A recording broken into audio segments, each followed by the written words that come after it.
Hi, Coach.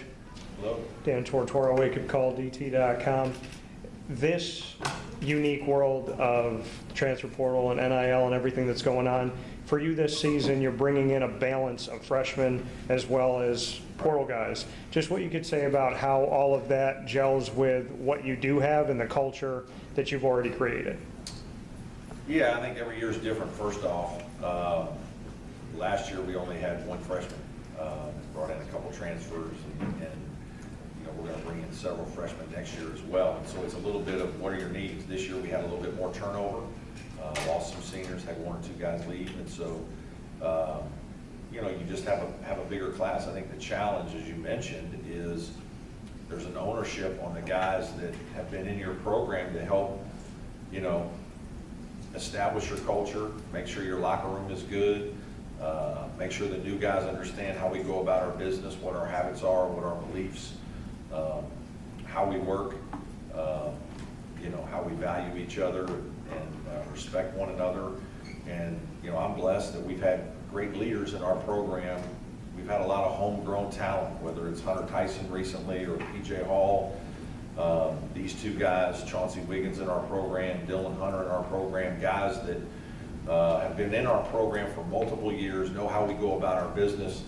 I think there's a real pride in our program for how we play, how we handle ourselves, what our daily habits are, and then how our performance has been, especially recently. And so making sure that the guys that are coming in see that, are witness to it, hear it, and then that the guys that are in the locker room when the coaches aren't and are, you know, really leading your program and are making the right voices, I guess, heard.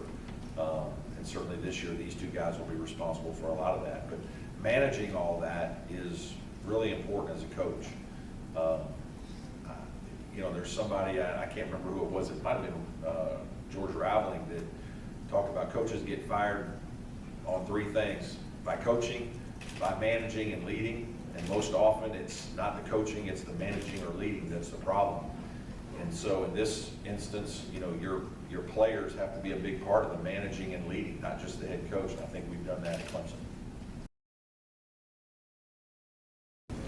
Chase, Dan Tortora, WakeUpCall, Team had obviously an incredible run last season.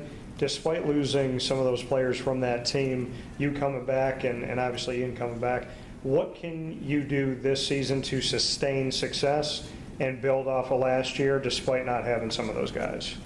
Yeah, I think it's just playing with that same chip on our shoulder that we did last year. You know, we're bringing back a lot of older guys, a lot of transfer guys that played a lot of basketball and that, you know, that know how to win.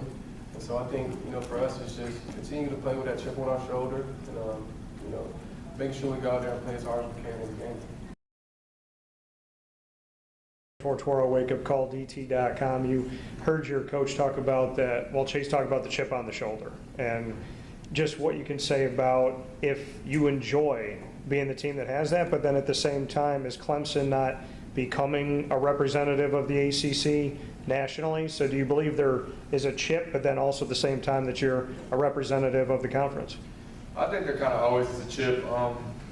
You know, like they said about, you know, Coach, you know, the polls, and, you know, Coach always outdoes these polls, and, you know, there's always going to be a chip on your shoulder. And, you know, I think Clemson's definitely becoming one of those schools that's becoming more, you know, better at basketball. And, you know, I think that's one thing that just coming here is, you know, I wanted to do, and, you know, leave the program just, you know, better than how I found it. And it's one of the things I think it is getting is just more national attention.